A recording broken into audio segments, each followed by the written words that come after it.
안녕하세요. 삶의 지혜와 깊은 울림을 나누는 시간입니다. 오늘 잠시 모든 것을 내려놓고 우리 마음 가장 깊은 곳의 질문에 귀 기울여 보는 것은 어떨까요? 나는 과연 누구인가? 우리는 때로 세상이 정해놓은 기준, 과거의 아픈 기억, 혹은 다른 사람의 시선 속에서 길을 잃곤 합니다. 하지만 바로 오늘 그 모든 혼란을 잠재우고 참된 나를 발견하는 여정을 함께 떠나보려 합니다. 이 이야기가 당신의 마음에 깊은 평안과 위로를 가져다 주기를 소망합니다. 본격적인 이야기에 앞서 이 귀한 메시지가 더 많은 이들에게 닿을 수 있도록 구독과 좋아요를 통해 하나님의 은혜를 전하는 통로가 되어주시길 부탁드립니다. 당신의 작은 손길이 누군가에게는 큰 희망의 빛이 될 수 있습니다. 이 채널을 구독하시는 모든 분들의 삶에 하나님의 크신 축복이 늘 함께 하시기를 기도합니다.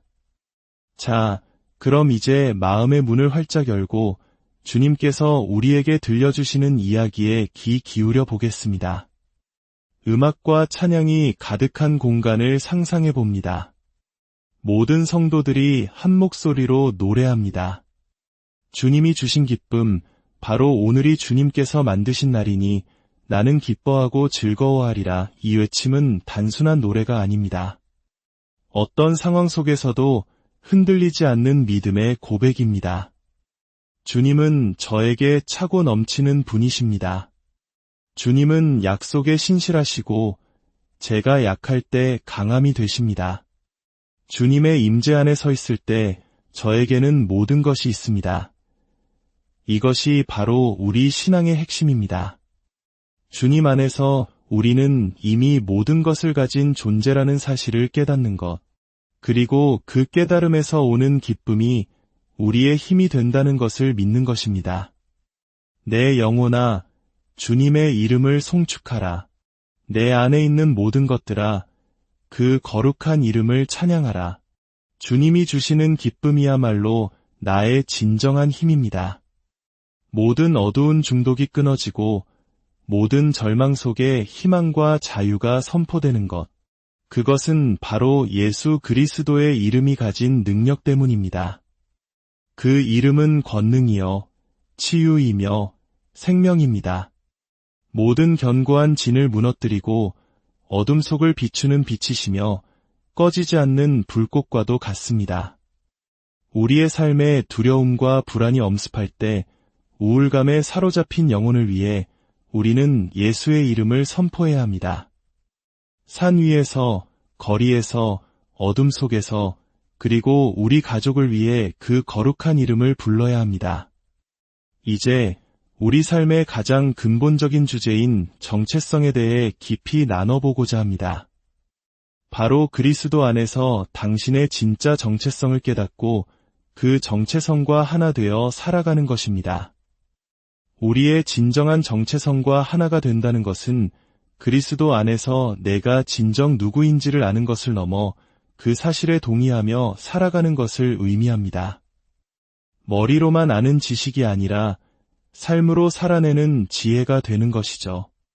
저는 이것을 예수 정체성으로 사는 삶이라고 부르고 싶습니다.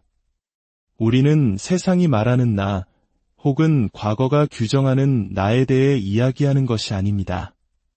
우리가 이야기하려는 것은 바로 하나님께서 예수님을 통해 우리를 누구라고 말씀하시는가에 대한 것입니다. 우리의 생각과 감정, 그리고 행동이 바로 이 새로운 정체성으로부터 흘러나오기 시작할 때 우리의 일상은 완전히 달라집니다.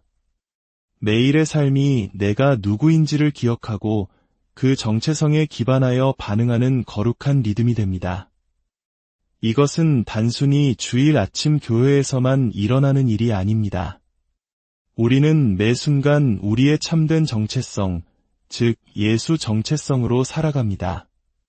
내가 누구인지를 기억하고 그 정체성에 따라 반응하는 것입니다.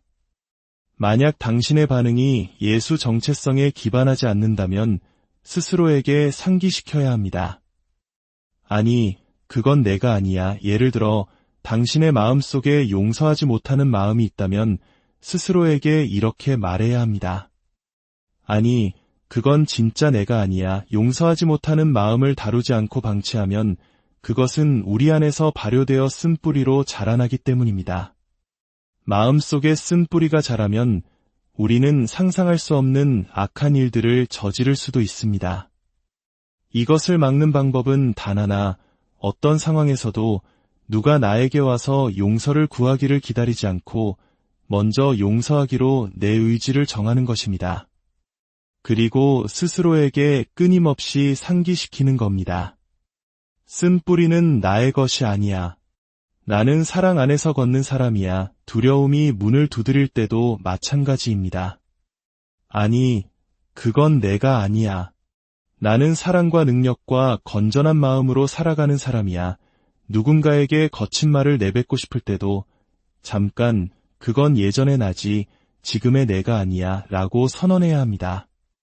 여러분의 생각과 감정, 행동이 나는 이미 유롭게 되었다는 진리에서부터 흘러나오기 시작할 때 우리는 더 이상 이미 되어버린 존재가 되기 위해 애쓰지 않게 될 것입니다.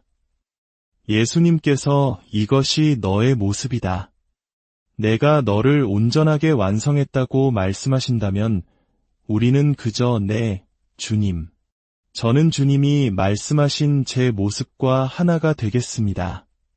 구원받기 전처럼 걷지도 행동하지도 않겠습니다. 라고 화답하면 됩니다. 여러분, 은혜의 목표는 바로 거룩함입니다. 그리고 기억하십시오. 은혜는 단순한 교리나 주제가 아닙니다. 요한복음 1장은 예수님께서 은혜와 진리가 충만하다고 말씀합니다. 그렇습니다. 은혜는 인격이며 그 이름은 바로 예수 그리스도이십니다. 그러므로 우리가 은혜에 대해 이야기하면서 예수님을 이야기하지 않는다면 그것은 무언가 잘못된 것입니다. 우리는 예수님에 대해 이야기하고 예수님을 자랑하며 예수님처럼 살아가는 것입니다. 예수님이 바로 우리의 정체성이기 때문입니다.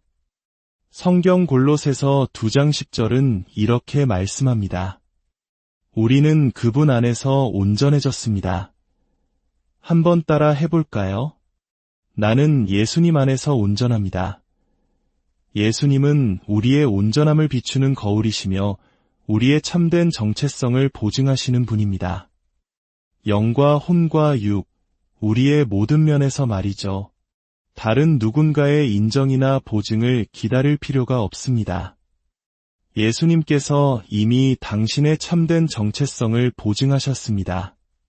그분은 우리 안에 계신 스스로 있는 자이십니다. 누군가 당신에게 당신은 누구입니까? 라고 묻는다면 당신은 이렇게 대답할 수 있어야 합니다. 나는 치유받은 자입니다. 나는 자유로운 자입니다. 나는 구원받은 자입니다. 많은 사람들이 이 부분을 받아들이는데 어려움을 겪습니다. 마치 클라크 켄트로서의 자신은 쉽게 받아들이면서 슈퍼맨으로서의 자신은 부정하는 것과 같습니다. 하지만 여러분 안에는 여러분이 아는 것보다 훨씬 더 위대한 힘이 잠재되어 있습니다. 여러분이 할 수 있는 일, 땀 한 방울 흘리지 않고도 완전히 이겨낼 수 있는 상황들이 분명히 있습니다. 우리의 삶이 그저 태어나서 기는 법을 배우고 걷는 법을 배우고 학교에 가고 직장을 구하고 결혼해서 아이를 낳고 그들을 키우다가 늙어서 죽는 것이 전부라고 생각하십니까? 전능하신 하나님께서 우리에게 주신 삶이 정말 그것뿐일까요? 아닙니다. 하나님께서는 여러분을 위해 놀라운 것들을 예비해 두셨습니다. 여러분이 방에 들어서는 순간 그곳의 분위기가 바뀌어야 합니다. 악한 영들이 서둘러 길을 비켜야 합니다. 왜냐하면 예수 정체성을 가진 당신이 그곳에 들어섰기 때문입니다. 보이는 것보다 훨씬 더 위대한 존재가 바로 당신이라는 사실을 깨달아야 합니다. 지금 이 순간에도 당신은 누군가에게 필요한 공급을 가지고 있는 통로입니다. 사탄이 당신을 나는 그저 연약한 인간일 뿐이야 라는 생각 속에 가두도록 내버려 두지 마십시오. 당신 안에는 인간을 창조하신 분이 살아계십니다. 그리고 예수님께서 설계하신 당신의 삶을 막을 수 있는 크립토나이트는 이 세상에 존재하지 않습니다. 우리는 낡고 해진 위선의 옷 대신 진정성 있고 새로운 당신이라는 지식의 옷을 입었습니다. 당신의 생각은 그리스도와의 공동부활과 공동통치라는 왕의 삶에 흠뻑 젖어 있습니다. 나무의 나이와 상관없이 아름다운 꽃이 피어나듯 당신에게는 늘 새로운 생명력이 반짝입니다. 사랑하는 여러분, 당신에게는 부족한 것이 아무것도 없습니다. 당신의 참된 자아는 이미 그분의 충만함으로 가득 차 있기 때문입니다. 우리는 늘 내 안에 계신 이가 세상에 있는 자보다 크시다고 고백합니다. 이제 그 고백을 온전히 끌어안으십시오. 단순히 입으로만 외치는 구호가 되어서는 안 됩니다. 우리의 정체성은 실제로 그리스도의 형상입니다. 우리가 그분을 볼 때 우리는 우리 자신을 봅니다. 마치 거울을 보는 것처럼 말입니다. 우리가 예수님을 볼 때 우리는 우리 자신의 진짜 모습을 봅니다. 이제 예수님을 보며 저 모습이 바로 나다 라고 말할 수 있는 지점까지 나아가야 합니다. 요한일서 4장 17절은 말씀합니다. 그가 어떠하심과 같이 우리도 이 세상에서 그러하니라. 이것은 미래의 일이 아닙니다.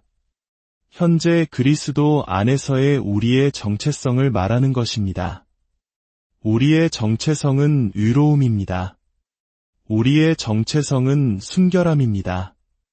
우리의 정체성은 사랑받는 존재, 그분의 사랑하는 자녀라는 것입니다. 우리의 정체성은 능력을 받았고 온전하며 하나님과 연합한 존재라는 것입니다. 저는 더 이상 죄의식 속에서 살아가지 않습니다. 저는 예수님께서 저를 위해 이루신 일을 받아들였기에 순결 의식 속에서 살아갑니다. 사탄이 만약 당신을 죄의식 속에 가두어 둘 수 있다면 그는 당신을 현재의 자리에 계속 묶어둘 수 있습니다. 당신의 정체성에 영향을 미치는 그 어떤 것도 허용해서는 안 됩니다. 매일 아침 일어나 이렇게 선포해야 할지도 모릅니다. 나는 하나님의 의다. 나는 용서받았다. 나는 온전하다. 나는 그분과 함께 하늘에 앉아있다. 악마가 속삭일 것입니다. 두고 보지. 그러면 다시 선포하십시오. 나는 하나님의 의다. 나는 이미 용서받았다. 나는 예수님 안에서 온전하다. 이것이 나의 정체성이다. 오늘 하루가 시작되기 전에 내가 온갖 것으로 나를 공격하기 전에 미리 알려주마. 나는 하나님의 의다. 나는 이 그리스도 정체성을 온전히 받아들인다. 이제는 아는 것을 넘어 내가 누구인지를 온전히 껴안는 것입니다. 우리는 더 이상 되기 위해 애쓰는 것을 멈추고 이미 그러한 존재임을 믿기 시작해야 합니다. 우리는 이 믿음의 자리에서부터 삶을 살아내고 반응해야 합니다. 스스로의 힘으로 만들어낸 자아를 지키려는 시도는 처음부터 패배가 예정된 싸움입니다. 나라는 존재를 내려놓고 그분 안에서 나를 잃어버리는 것은 그분이야말로 본래 설계된 나의 근원임을 깨닫는 것입니다. 이것이 바로 우리를 구원하는 은혜입니다. 이 참된 정체성을 기꺼이 받아들이고 수용하며 그 안에서 안식해야 합니다. 이것이 바로 당신의 진짜 모습입니다. 이것은 꾸며낸 이야기가 아닙니다. 그러므로 우리는 내가 진정 누구인지에 대해 깨어나야 합니다. 두려움 속에서 걷고 있을 때 그것이 진짜 내가 아님을 깨닫는 것부터 시작해야 합니다. 매일 이 과정을 반복하다 보면 어느 날 아침 그것은 더 이상 질문이나 씨름의 대상이 아님을 발견하게 될 것입니다. 그냥 이것이 나다 라는 확신만이 남게 됩니다. 그렇게 당신의 정체성이 확고히 세워질 때 다른 모든 것들이 당신을 통해 흘러나오기 시작합니다. 당신의 목적을 발견하게 되고 당신의 권위는 당신의 행위가 아닌 당신의 위치에 기반하게 됩니다. 당신은 하나님을 대신하여 행동하게 되며 그분은 당신을 지지하십니다. 왜냐하면 당신은 당신이 누구인지 그분과 함께 앉아 있다는 것을 더 이상 의심하지 않기 때문입니다. 병원에 들어갈 때, 주님, 제가 충분히 금식했나요? 올바른 기도를 드렸나요? 라고 걱정하지 않게 됩니다. 대신 이렇게 생각하게 될 것입니다. 이 질병은 내가 누구인지 아직 모르는구나. 메모를 받지 못했군. 나는 그분의 죽음과 부활, 그리고 승천에 동참한 자다. 나는 그분과 함께 하늘에 앉아 있다. 나는 예수 그리스도의 믿음으로 살아간다. 내가 누구인지 알고 당당하게 걸어 들어갈 것이다. 내가 예수님을 볼 때 나는 나 자신을 봅니다. 그리고 더 나아가 예수님께서 나를 보실 때 그분은 자기 자신을 보십니다. 우리의 삶은 여정입니다. 넘어지는 것은 걷는 것의 일부이고 걷는 것은 달리는 것의 일부입니다. 오늘 구원받았다고 해서 모든 문제가 하루아침에 사라지는 것은 아닙니다. 신앙의 여정 속에서 우리는 넘어질 수 있습니다. 아기가 걸음마를 배우다 넘어졌다고 해서 부모가 그 아기를 때리지는 않습니다. 넘어지는 것은 걷는 법을 배우는 과정의 일부이기 때문입니다. 마찬가지로 하나님께서는 우리가 걷는 법을 배우고 있다는 것을 아시기에 우리가 넘어졌다고 해서 우리를 때리시지 않습니다. 거룩함은 예수님의 목표입니다. 그분은 우리를 거룩하게 만드실 것이지만 그것은 여정입니다. 이제 사탄이 우리의 정체성을 공격하기 위해 사용하는 가장 강력한 무기 중 하나인 수치심에 대해 이야기해 보겠습니다. 수치심은 죄책감이나 부족함에 대한 인식으로 인해 발생하는 고통스러운 감정입니다. 다른 사람의 눈앞에서 실패했다는 느낌이기도 합니다. 수치심은 우리를 무가치하고 단절되었으며 사랑받을 수 없는 존재처럼 느끼게 만드는 강렬한 고통입니다. 그리고 이 모든 감정은 우리의 참된 정체성을 공격하기 위한 것입니다. 하지만 그런 감정이 찾아올 때 우리는 저항해야 합니다. 우울과 부정적인 감정이 우리를 짓누르도록 내버려 두어서는 안 됩니다. 성경은 말씀합니다. 하나님께 복종하고 마귀를 대적하라. 그리하면 너희를 피하리라. 수치심은 사탄이 당신을 참된 정체성과 목적에서 멀어지게 하기 위해 사용하는 무기입니다. 당신의 정체성은 당신의 목적을 위한 기초입니다. 많은 사람들이 죄책감과 수치심을 같은 것으로 생각하지만 둘 사이에는 큰 차이가 있습니다. 죄책감은 내가 한 일을 보는 것입니다. 하지만 수치심은 내가 한 일 때문에 나 자신을 실패자로 보는 것입니다. 수치심은 항상 당신의 정체성을 향합니다. 죄책감은 내가 한 행동에 대해 나쁘게 느끼는 것입니다.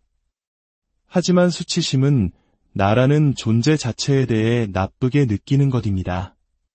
죄책감은 내가 실수를 했어 라고 말합니다. 그래서 우리는 그것을 고백하고 마음의 짐을 덜어내야 합니다. 하지만 수치심은 나는 실패작이야 라고 말합니다. 수치심은 당신의 죄책감을 당신의 정체성을 공격하는 무기로 사용합니다. 그리고 속삭입니다. 나는 실패작이니 다른 사람들이 알지 못하도록 이것을 숨겨야만 해. 바로 이 지점에서 우리는 거짓된 정체성을 만들어내기 시작합니다.